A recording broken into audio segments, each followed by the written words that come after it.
Hello everyone, it's Theme Park Avenue, I'm Eric. I just went to Six Flags La Ronde in Montreal, Canada. And I must say, even though some, such as Coaster Studios, have said it is among the worst theme parks in the world, I had a great time here. And today I will tell you about my experience and how you can have a similar great time by going to this park.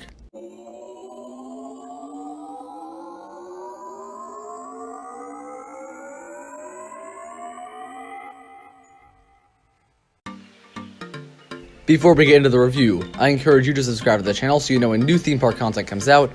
I'll make other reviews, rankings, and plenty of other content, some funny, some serious, but let's get to the review. So I will talk about my experience in depth, my first day at La Ronde. It was a very nice day, and I'll talk about some of the certain aspects of the park and how you can have a great time here. And along the way, I will definitely be calling out Coaster Studios because a few of his complaints in his review, even though it was 4 years ago and I'll give him benefit of the doubt, were a little weird. So starting with the entry experience, I love driving up to this park. You have to go along a bridge that's pretty high up, and you are above all the rides, and you get a beautiful view. The park has a fantastic setting. You are in the St. Lawrence River on St. Helens Island, with the Montreal skyline on one side of you, and there's a beautiful lake in the center of the park, and it just looks really nice. A lot of the rides, even though most of the paint jobs are not all that good, they look nice surrounding the lake, and it's just very well done. And I love the way it looks. Now for the parking experience. This was arguably the worst part of the day, because there's a huge do not enter sign at the parking lot for La Ronde. So we were kind of going around looking for the actual parking area after seeing that sign. Then we realized about 5-10 minutes after that that's where we were supposed to go. Then for the actual entrance, there's a very weird way to do the switchbacks. They have a bunch of gates set up essentially, and it's not the most orderly, but honestly, so many people get to the park early that I guess they have to have that kind of thing in place. But seriously, it was a very long line to get in. Now I gotta point out, Canopy Coaster said it took him 2 hours to get into the park. I'm not sure if he went in around entry, but I thought the line moved very fast. Perhaps recently, the park has upped its game in this regard. And in terms of operations, they clearly have, and I'll get to that later. So we enter the park as a clear, very hot day, and we decide to head over toward Vampire, which is the Batman the Ride clone, and other things on the left side of the park first. And the first pro tip for this park, definitely go to that left area first, with rides such as the B&M Invert Vampire, Titan, the giant Zamperla Frisbee ride, Orbite, I think that's how you pronounce that, which is the drop tower, and they have a skyscraper over there. Very few people go to this area first, so you will have practically no line on most of these rides. As a matter of fact, my brother and I got on all of those rides in that area that we did not ride the skyscraper in the first half hour of the park being open. So that was fantastic. So that was a good start, and I'll talk about each ride. The first ride we did was Vampire. This Batman the Ride clone does not have the Batman theming due to the fact that the DC characters are not licensed in La Ronde, and they do not have that. That said, it's very interesting that they do have pretty much the same kind of queue that they would for a Batman the Ride clone. They don't have the huge oven warehouse you have to sit in, but it looks very Gotham City-like. And I guess that kind of fits with the vampire theme to an extent, but it was interesting. We saw a beaver in the queue, and I will say, if you enjoy wildlife, there's actually quite a bit in this park. We saw a beaver run across a path. There was some giant fish that was living in the pond in the lake area. And there were plenty of birds, some red-winged blackbirds and seagulls all around. But the coolest were the beaver and the giant fish. So regarding wildlife and nature, that's kind of an interesting thing to point out. Vampire is a good ride. It is a Batman the Ride clone. I like these. I think there was a bit of headbanging on the corkscrew, and it is a solid ride. The one thing I'll say is that compared to the other Batman inverts, it's among the weaker ones. I'd say it's better than Over Texas, but I prefer the other ones. That said, it's still a very strong ride. Next we rode Titan, which is the giant Zamperla Frisbee. And this one is so much fun. Many of them are fun. I enjoy the crazy floater airtime and speed that you feel when you ride this kind of thing. But the best part of it is that for part of this ride, you go over the water. so it is very likely you will be face to face with the water at certain points, and that is quite thrilling and fun. And that was definitely a highlight of that ride for me, and I would say because of that, it's probably my favorite of that type of ride. Better than Harley Quinn's Insanity, and even better than a different but similar ride, Max Air at Cedar Point. So that's a good start. Next we rode the Drop Tower. It's an S&S one, and it's pretty fun. I liked being able to see parts of the park, very beautiful views from the top, but it's not the most thrilling of drop towers, though it is a solid ride. Next we headed over to Boomerang, or Le Boomerang, and it was good. No, it wasn't, but the line was actually pretty solid. They were moving pretty well, and I'll get to that a little later, the lines, because actually the lines moved pretty well the whole day. It took us about 10 minutes to get on, and this Boomerang is among the weakest. It has some pretty rough transitions. It's similar to the others. I like some boomerangs, such as the Flying Cobras at Carowinds. This one was bad. And then I saw Le Monstre testing. This is a massive wooden roller coaster. It's dueling, sort of. It's racing tracks, but they rarely duel the cars, from my understanding. And I'm not sure why I was under the impression this was closed all season, but it was not. So we rode the Larson Superloop Chaos because they hadn't started running people on the ride yet. Then after we got on the Superloop, we saw that people were on Le Monstre, so our party goes over and gets on it. I heard this ride was rough and terrible, and most of my family agreed. I did not. I thought after the first drop there was some really terribly janky stuff for a little bit, but most of the ride, while kind of slow, was actually quite smooth, and it was mildly enjoyable. So I did actually have a pretty fun time on this ride, and I honestly think because of the imposing figure this ride is in the skyline, I think it's probably the most visually impressive ride in the park. I don't want this RMC'd. I would love to see a different change, and I'll get to that change a little later.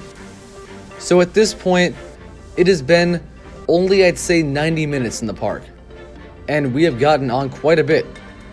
The next ride we head to is Demon, a really crazy flat ride that was honestly quite scary. I will say your arms, you cannot move them, at least not your forearms, during this ride, and that's a little scary and frustrating, but the ride is quite cool. Your head comes pretty close to the ground, and it's quite frightening at certain points. It's a really fun ride to watch from being off of it, and very disorienting while on the ride. So I enjoyed that, and the line moved pretty well on that one. So after this, we got some food. This was poutine. And Taylor, I must say, if you got the same size poutine as we did, it is dinner. My family of 6 shared a total of 2 portions, and we were all satisfied. And there was only one size offered where we were. It was reasonably priced for what it was, and I don't see how he could have gotten a small portion unless a lot has changed in 4 years in portion sizes. I guess that's possible. That said, I understand where you thought poutine didn't seem like a dinner item because it was French fries, but it is so good, and I was very happy with the food in this area. So after this, we head to Goliath, the star attraction of the park, and I would call this my favorite. It is essentially a smaller B&M Hyper, and I think it's great. Its layout is essentially airtime hills, but they all provide excellent floater. I recommend riding in the back row on this one because you really get pulled over each hill, and the drop is much better in the back. That said, the front rows, they do offer better floater airtime, but you do get pulled out of your seat in a bit more ejector style if you ride near the back. And Goliath had the best operations of the day. They were running 2 trains, and they had huge lines of people, and we were through 15 minutes every time. One other important note about Goliath, the ride operators here, especially if you're an enthusiast and you don't like stapling, keep this in mind, they do staple you. I know it might seem like I'm complaining, but you can still have a great ride on this even if you do get stapled, but I am pointing out the employees will put both hands on the top and push down as hard as they can, no matter who you are. So keep that in mind. Maybe if you want to prepare for that, and if you get really uncomfortable on this sort of ride, definitely be aware of that. Stapling is a thing on Goliath. I see it on very few roller coasters, but it's a thing here, and it doesn't really take away from the ride experience, but just in case you wanted to know that. And now, it is time to ride Edenor La Tag, the Vekoma SLC. This is, officially, the worst roller coaster I've ever ridden. It had me saying Flight Deck at Canada's Wonderland is not that bad. It really was that terrible.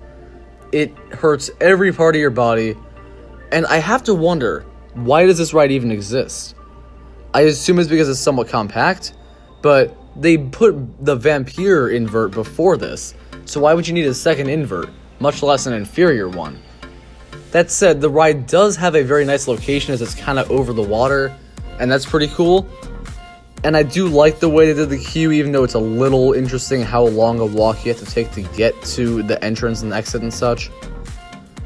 That said, I would like to see this ride taken down before I saw Monstre taken down. And they've already gotten rid of a few rides at this park, such as Super Manege and Cobra. So I could see this going pretty soon, and I would be pretty happy with that. So following this, we rode Dragon. Dragon is a family coaster indoors. It's pretty fun. It doesn't pull crazy forces, but it doesn't need to. There's some solid theming, but it's mostly just statues and some glowing stuff. I was expecting a few steam effects, which could have been pretty cool because of the dragon thing, but they didn't really go all out with that. It's somewhat short, but it is a fun ride. We actually went back to La Ronde for a few hours the following day, and it was fun. It was pretty quiet, so we got to Marathon Goliath. We went on 4 times in a row without having to get out. And there were 2 other rides we went on that I do want to touch on. The first is Ultime, which is the skyscraper in the park. This one, as opposed to the tall ones that goes up and stays up for a while, this one goes up, down, up, down, up, down. You get a great view of La Ronde, as you would expect, because the park is beautiful. You have that great surrounding area. I enjoyed that, and it is a fun ride overall. Then you have Toboggan Nordique, which is the Zamperla Wild Mouse. As opposed to the Malk Wild Mouse coasters I'm used to, this one's cars are a bit more cramped, which is actually good, because when you're slammed side to side as you are on any Wild Mouse, it's a little less rough. You don't get as much space to kind of get slammed, so it's pretty fun. I like the cute little theme they had because the cars were themed to different countries. We were in the Jamaica car, so it was like cool runnings. The finale of this ride is really well paced. It wasn't too painful, so it is a solid Wild Mouse overall. And that concludes all of the rides we went on at La Ronde. Now to talk about a few important things. Operations are the first thing I want to talk about. I kid you not, this might have the best operations of any Six Flags park the day I went. I went on a slightly more crowded than average day. It was a Saturday, plenty wanted to go, and the lines were handled so well. I've never seen a Vekoma SLC run 2 trains, but Ednor did. Goliath ran 2 trains, Vampire ran 2 trains, Monstre was running both tracks, 1 train on each, and the Boomerang was running 2 trains. Nah, just kidding about that last one. But most of the rides that could were running 2 trains, and that kept things moving really well in lines. I don't think I waited more than 20 minutes in a single line, and some of those lines were huge. If you see my Great Escape review, I would say the amount of people in line for an hour line there was comparable to some of the 20-minute lines here. So that was shocking. And I will say the staff is great. I don't know if Coaster Studios mentioned the staff being bad in his La Ronde review, but the staff here was fantastic. Regarding the French-English language barrier, you don't need to know a lot of French to get around here. You can get around with some pretty simple terminology, but a lot of the workers speak English, and that works well. They were all friendly and helpful. Thanks to them, I was able to be aware of the whole Les Monstre opening, and that was really great. So I was quite happy with the staff, and now I guess I should talk about the clientele and the people visiting the park, who Coaster Studios in this review did claim were horrible. I would disagree. I didn't have many interactions with people. They were nice. There was some line jumping, but that's to be expected at basically any park, and I'm pretty numb to line jumping, honestly, so it didn't bother me much. Nobody was playing in the urinals either, so I guess I'll point that out. Another thing I briefly wanted to touch on was the loose article policy here. Compared to Six Flags Great Adventure, which has a terrible policy by the way, this one is great. At Great Adventure, you can't have any loose articles on rides unless you're really sneaky. For La Ronde, they allow you to bring stuff. They trust that you won't lose it, and most of the people there are willing to follow that. I don't think there was any issue with someone losing an article, and they had zipper pockets if necessary and button pockets, so no one was losing things. Many of the rides you don't even have to worry about losing anyway, but it really helps the lines moving, and they have cubbies on the sides of many of the rides, so they're doing a great job, and I hope every Six Flags park adopts a similar system to them. Another good thing about this park is the amount of Coke Freestyle machines. They are easy to use, they are everywhere. In fact, there was a huge sort of warehouse that has Coke Freestyle logos all over it, and it's dedicated entirely to that. So that's very helpful. And I should mention, lines for food here are some of the shortest at any Six Flags park I've seen. Maybe we just got really lucky with how they were moving the lines, but it was never more than 20 minutes anywhere for any food item. And I hear and I've seen that an hour is a much more common sight at a Six Flags park. One thing I could mention about this park quickly regarding the atmosphere and appearance is that there is a monorail running through the whole thing. It's called the Mini Rail, and it's probably the biggest eyesore in the park. It's very rusty and looks as if it has not run in a while. And the cars are just chip advertisements, which is a little weird and jarring because there aren't as many advertisers in the park in my opinion. So that is definitely a weaker part of the atmosphere. That said, the rest of the park looks great. So, overall, La Ronde is an underrated park. Regarding Six Flags parks, so far it still is probably second to last, above Great Escape and below the others. But that's just because its ride lineup isn't quite up there with others. But there really wasn't anything I disliked about this park. I thought the layout was pretty solid because the park is not huge, but it's pretty easy to get around. The ride lineup is good. I think Goliath is a great top ride to have. And the supporting Vampire and some of the other roller coasters are decent.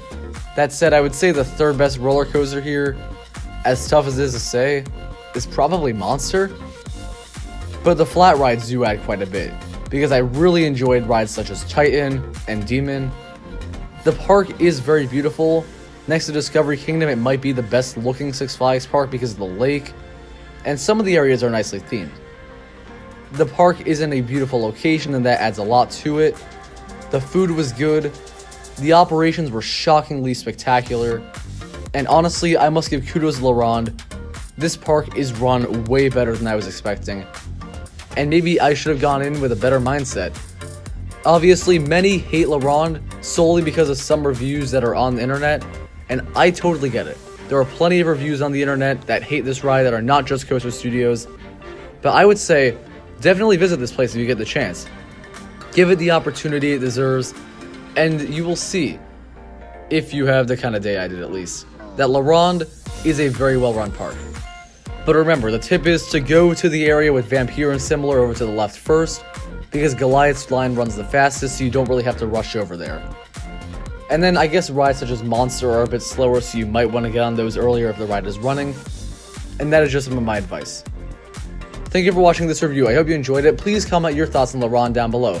And I'm sorry I called out Coaster Studios many times, but honestly, I think when most people think of La Ronde, they probably think of his review, so I did want to address some of the points he made. Subscribe to the channel for more content, and like this video if you enjoyed. I'll see you next time.